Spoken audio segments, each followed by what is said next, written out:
আসসালামু আলাইকুম ওরহমতুল্লাহ।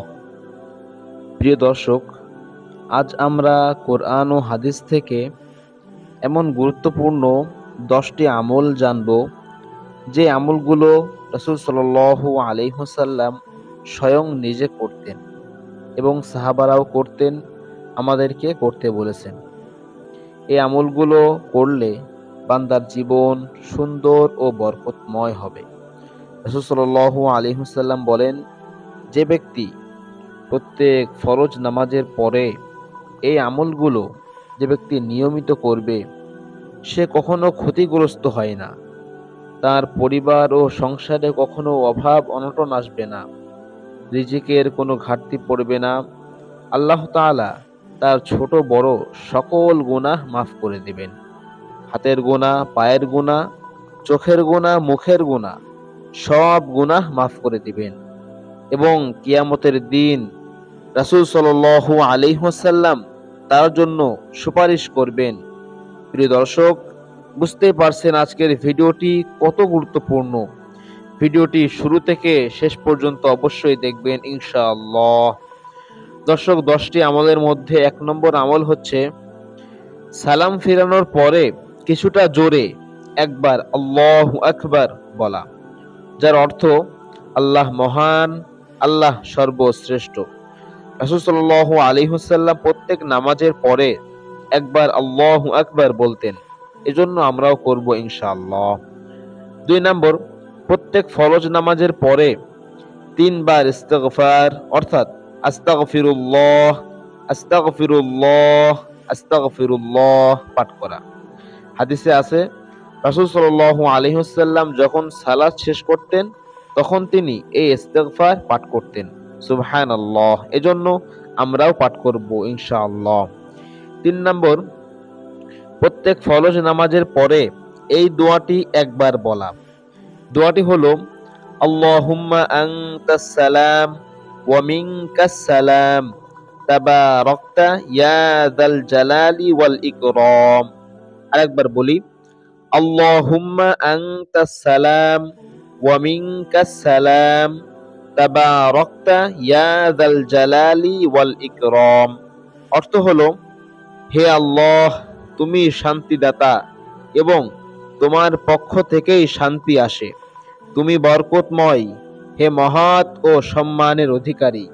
হাদিসে আছে, রাসূল সাল্লাল্লাহু আলাইহি ওয়াসাল্লাম সালাত শেষ করেই এই দোয়াটি একবার পাঠ করতেন, সুবহানাল্লাহ। এজন্য আমরা সকলেই প্রত্যেক ফরজ নামাজের পরে এই দোয়াটি একবার পাঠ করব ইনশাআল্লাহ। 4 নম্বর, প্রত্যেক ফরজ নামাজের পরে এই দোয়াটি একবার পাঠ করা। দোয়াটি হলো, আল্লাহুম্মা আইন্নি আলা যিকরিকা ওয়া শুকরিকা ওয়া হুসনি ইবাদাতিক। আরেকবার বলি, আল্লাহুম্মা আইন্নি আলা যিকরিকা ওয়া শুকরিকা ওয়া হুসনি ইবাদাতিক। অর্থ হলো, হে আল্লাহ, তোমার জিকির করার, তোমার কৃতজ্ঞতা প্রকাশ করার এবং উত্তম রূপে তোমার ইবাদত করার ব্যাপারে আমাকে সাহায্য করো। রাসূল সাল্লাল্লাহু আলাইহি ওয়াসাল্লাম প্রত্যেক নামাজের পরে এই দোয়াটি একবার পাঠ করতেন। 5 নম্বর, প্রত্যেক ফরজ নামাজের পরে এই আয়াতুল কুরসি একবার পাঠ করা। আয়াতুল কুরসি হলো, আল্লাহু লা ইলাহা ইল্লা হুয়াল হাইয়ুল কাইয়্যুম লা তাখুযুহু সিনাতু ওয়ালা নাওম লাহু মা ফিস সামাওয়াতি ওয়া মা ফিল আরদি মান যাল্লাযী ইয়াশফা'ু 'ইনদাহু ইল্লা বিইযনি ইয়া'লামু মা বাইনা আইদিহিম ওয়া মা খালফাহুম ওয়া লা ইউহীতুনা বিশাইইম মিন 'ইলমিহি ইল্লা বিমা শা'a ওয়াসি'a কুরসিয়্যুহুস সামাওয়াতি ওয়াল আরদি ওয়া লা ইয়াউদুহু হিফযুহুমা ওয়া হুয়াল আলিয়্যুল আযীম। সাদাকাল্লাহুল আযীম। রাসূল সাল্লাল্লাহু আলাইহি ওয়াসাল্লাম বলেন, যে ব্যক্তি প্রত্যেক নামাজের পরে আয়াতুল কুরসি একবার পাঠ করবে, মৃত্যু ছাড়া জান্নাতে যেতে তার আর কোনো বাধা থাকবে না, সুবহানাল্লাহ। 6 নম্বর, প্রত্যেক ফরজ নামাজের পরে এই দোয়াটি একবার পাঠ করা। দোয়াটি হলো লা ইলাহা ইল্লাল্লাহু ওয়াহদাহু লা শারীকা লাহু লাহুল মুলকু ওয়া লাহুল হামদু ওয়া হুয়া আলা কুল্লি শাইইন কাদির। আরেকবার বলি, লা ইলাহা ইল্লাল্লাহু ওয়াহদাহু লা শারীকা লাহু লাহুল মুলকু ওয়া লাহুল হামদু ওয়া হুয়া আলা কুল্লি শাইইন কাদির। অর্থ হলো, আল্লাহ ছাড়া কোনো মাবুদ নেই, তিনি একক, তার কোনো শরিক নেই, রাজত্ব তারই, প্রশংসাও তারই প্রাপ্য, তিনি সবকিছুর উপর ক্ষমতাবান। হাদিসে আছে রাসূল সাল্লাল্লাহু আলাইহি ওয়াসাল্লাম প্রত্যেক নামাজের পরে এই দোয়াটি একবার পাঠ করতেন। সুবহানাল্লাহ। ৭ নম্বর, প্রত্যেক ফরজ নামাজের পরে ৩ তাসবিহের আমল করা। রাসূল সাল্লাল্লাহু আলাইহি ওয়াসাল্লাম বলেন, যে ব্যক্তি প্রত্যেক ফরজ নামাজের পরে ৩৩ বার সুবহানাল্লাহ, ৩৩ বার আলহামদুলিল্লাহ এবং ৩৪ বার আল্লাহু আকবার বলবে, তার গুনাহ সমুদ্রের ফেনা পরিমাণ হলেও তা ক্ষমা করে দেওয়া হবে। সুবহানাল্লাহ।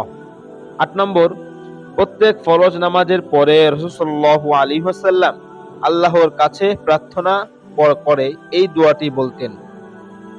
দোয়াটি হলো, আল্লাহুম্মা ইন্নী আউযু বিকা মিনাল জুবনি ওয়া আউযু বিকা মিন আন উরাদ্দা ইলা আরযালিল উমরি ওয়া আউযু বিকা মিন ফিতনাতিদ দুনিয়া ওয়া আউযু বিকা মিন আযাবিল কবরি। আরেকবার বলি, আল্লাহুম্মা ইন্নী আউযু বিকা মিনাল জুবনি ওয়া আউযু বিকা মিন আন উরাদ্দা ইলা আরযালিল উমরি ওয়া আউযু বিকা মিন ফিতনাতিদ দুনিয়া ওয়া আউযু বিকা মিন আযাবিল কবরি। অর্থ হলো, হে আল্লাহ, আমি ভীরুতা, আমি বার্ধক্য, দুনিয়ার ফিতনা ও কবরের আযাব থেকে আপনার নিকট পানাহ চাই। হাদিসে আছে রাসূল সাল্লাল্লাহু আলাইহি ওয়াসাল্লাম প্রত্যেক ফরজ নামাজের পরে এই দোয়াটি একবার পাঠ করতেন। এজন্য আমরাও প্রত্যেক ফরজ নামাজের পরে এই দোয়াটি একবার পাঠ করব ইনশাআল্লাহ। ৯ নম্বর হলো, ফজরের নামাজের পর ১০০ বার সুবহানাল্লাহ, ১০০ বার লা ইলাহা ইল্লাল্লাহ বলা। রাসূল সাল্লাল্লাহু আলাইহি ওয়াসাল্লাম বলেছেন, যে ব্যক্তি ফজরের নামাজের পরে ১০০ বার সুবহানাল্লাহ, ১০০ বার লা ইলাহা ইল্লাল্লাহ পাঠ করবে, তার পিছনের সব গুনাহ মাফ করে দেওয়া হবে, যদিও তা সমুদ্রের ফেনা পরিমাণ হয়। সুবহানাল্লাহ। ১০ নম্বর হলো, প্রত্যেক ফরজ নামাজের পরে এই দোয়াটি ৩ বার পাঠ করা।